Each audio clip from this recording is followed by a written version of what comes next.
Bonjour, je reviens vers vous pour vous parler de la prochaine nouvelle lune d'avril qui aura lieu le 23 avril, le jeudi 23 avril, en Taureau. Elle se formera à 3 degrés 24 du signe du Taureau et à 2h27 heure GMT, c'est-à-dire à 4h27 en France. Alors une nouvelle lune en taureau tout d'abord, qu'est-ce que c'est? La nouvelle lune en taureau, elle est liée aux biens, aux possessions, aux biens matériels. Elle pousse à la réflexion et elle nous demande de réfléchir à une situation. C'est le moment de poser les nouvelles bases d'une entreprise, d'un projet, de manière très concrète, puisque le taureau est un signe pragmatique. Alors, c'est le moment aussi d'établir un plan d'attaque, un plan de travail, de décider d'un agenda, de délai, etc. La nouvelle lune en taureau, elle est également liée à la valeur que nous nous accordons, à l'estime de soi, et également elle renseigne sur la valeur que nous accordons aux êtres, aux choses qui nous entourent. Donc c'est sans doute le moment d'avoir un nouveau regard sur nous comme sur notre environnement. Notons aussi que le taureau est lié à la nourriture, voire à la gourmandise, à la nature, à l'écologie, et la nouvelle lune qui représente donc un nouveau départ, eh bien, peut ici indiquer un nouveau déclic chez certains par rapport à l'importance de notre environnement naturel, de notre mère nourricière, c'est-à-dire Gaïa, la Terre.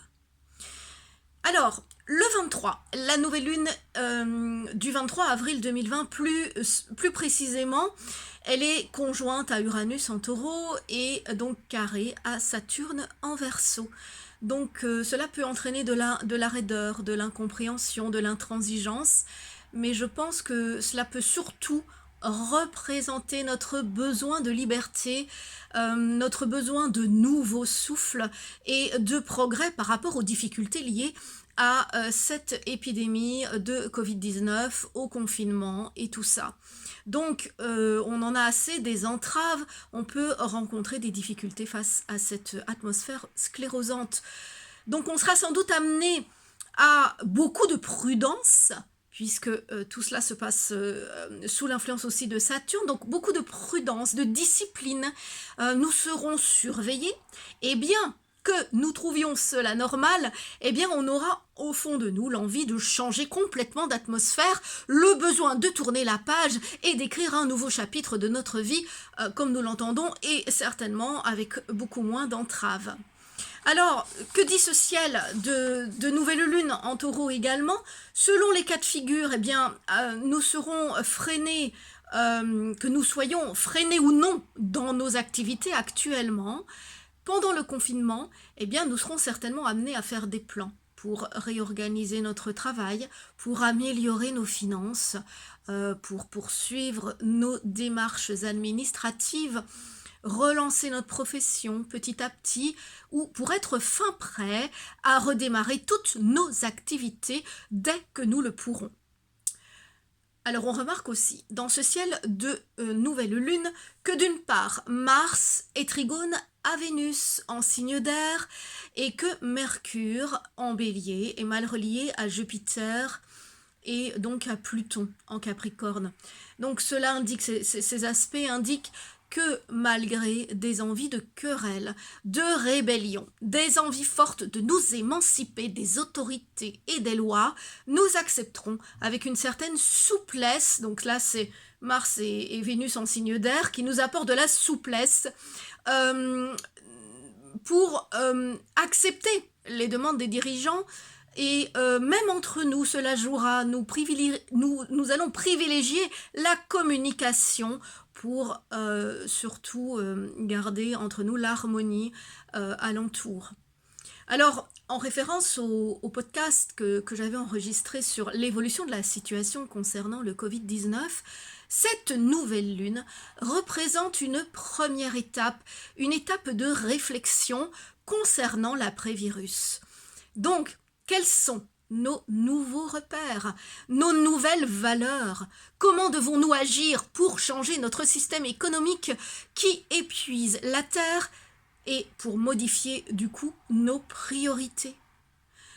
Cette nouvelle lune nous demande, alors entre Saturne, le conservateur, et Uranus, le progressiste, de prendre conscience des bouleversements à apporter pour vivre en harmonie avec la nature qui nous nourrit.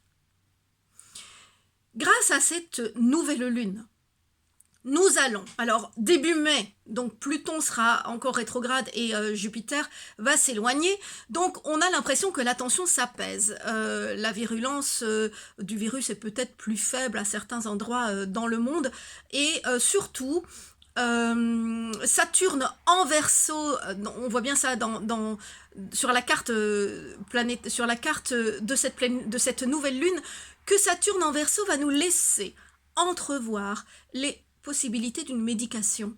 Et puis plus tard, les balbutiements actuellement, et puis plus tard, les possibilités de vaccins. Mais on avance, en mai, on va vraiment sentir qu'on avance par rapport à tout ça. Alors, cela renseigne aussi en mai sur un déconfinement progressif qui s'opère dans certains pays. Alors ensuite, donc ça c'est début mai, puis nous aurons en mai Saturne, toujours donc rétrograde en Verseau, qui indique que notre liberté sera limitée, même si nous ne sommes plus aussi confinés. On restera très prudent, mais en même temps on sera sans doute un peu plus à l'aise par rapport à l'épidémie. Alors en juin, on devra maintenir nos efforts pour éviter de nouvelles tensions fin juin, puisque nous avons un aspect encore très tendu le 30 juin, donc il faudra éviter un retour du virus dans des endroits où il est en train de diminuer. À ce moment-là pour pouvoir mieux vivre juillet. Donc je vous rappelle également que tout cela parle d'influence mondiale. Évidemment, les astres n'expriment pas des symboles uniquement par rapport à la France. Alors, tout le monde est concerné par cette nouvelle lune, mais les signes les plus touchés par cette nouvelle lune d'avril 2020 sont donc les taureaux, les vierges, les capricornes, les cancers, les scorpions, les verseaux et les poissons. Alors, vous serez aussi peut-être plus touché par cet élan de nouvelle lune si votre ascendant tombe dans l'un de ces signes. Mais encore une fois, cela dépend bien sûr de l'ensemble de votre thème natal, que nous ne pouvons pas détailler ici. Donc voilà, en conclusion, cette nouvelle lune nous donne beaucoup d'espoir tout en demeurant réaliste. Donc soyons dignes de cette nouvelle lune. N'oublions pas que le taureau est un signe hédoniste et très sensuel, mais c'est aussi un signe de paix, c'est un signe de patience et de raison. Alors au passage, si nous sommes confinés en amoureux ou si on a l'occasion de compter fleurette à travers les réseaux sociaux ou au téléphone, eh bien n'hésitons pas à nous parler d'amour puisque le taureau est tout de même dirigé par Vénus, c'est-à-dire Aphrodite également, donc l'astre de l'amour et de la séduction. Donc cela nous fera du bien. Étant donné, parlons-nous de bonnes choses, de jolies choses, étant donné que le printemps est là après tout. Donc voilà, je vous souhaite une bonne nouvelle lune et à très bientôt.